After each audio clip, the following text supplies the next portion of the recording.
5 ಟನ್ಗಿಂತ ಹೆಚ್ಚು ಗೋಮಾಂಸ ಹೊತ್ತಿದ್ದ ಲಾರಿ ಬೆಂಕಿಗೆ ಆಹುತಿ. ಕಾಗವಾಡ ತಾಲೂಕಿನ ಐನಾಪುರ ಗ್ರಾಮದಲ್ಲಿ ಸೋಮವಾರ ತಡರಾತ್ರಿ ಗಲಾಟೆ ಸೃಷ್ಟಿಸಿದ ಘಟನೆ. ಹೈದರಾಬಾದ್ಗೆ ಗೋಮಾಂಸ ಸಾಗಿಸುತ್ತಿದ್ದ ಲಾರಿಯನ್ನು ಸಾರ್ವಜನಿಕರು ತಡೆದು ಬಳಿಕ ಬೆಂಕಿಗೆ ಆಹುತಿ ಮಾಡಿದ ಘಟನೆಯೊಂದು ಸ್ಥಳೀಯರಲ್ಲಿ ಚರ್ಚೆಗೆ ಕಾರಣವಾಗಿದೆ. ಇನ್ನು ಕುಡಚಿಯಿಂದ ಹೋಗ್ತಾ ಇದ್ದಂತಹ ಈ ಲಾರಿ ರಾತ್ರಿ 10 ಗಂಟೆ ಸುಮಾರಿಗೆ ಐನಾಪುರದ ಉಗಾರ ರಸ್ತೆಯ ಶ್ರೀ ಸಿದ್ದೇಶ್ವರ ದೇವಾಲಯ ಹತ್ತಿರ ತಲುಪಿದಾಗ ಅನುಮಾನಗೊಂಡ ಸಾರ್ವಜನಿಕರು ತಡೆ ಹಿಡಿದು ಪರಿಶೀಲನೆ ನಡೆಸಿದರು. ಲಾರಿಯಲ್ಲಿ ಸರಿಸುಮಾರು 5 ಟನ್ಗೂ ಹೆಚ್ಚು ಗೋಮಾಂಸ ಪತ್ತೆಯಾಗುತ್ತಿದ್ದಂತೆಯೇ ಜನರ ಆಕ್ರೋಶ ಸಿಡಿಲಾಯಿತು.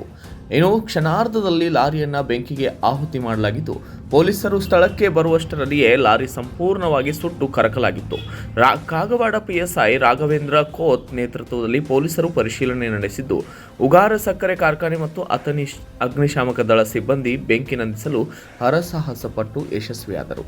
Bureau report, Kannada Janasri news, Ainapur.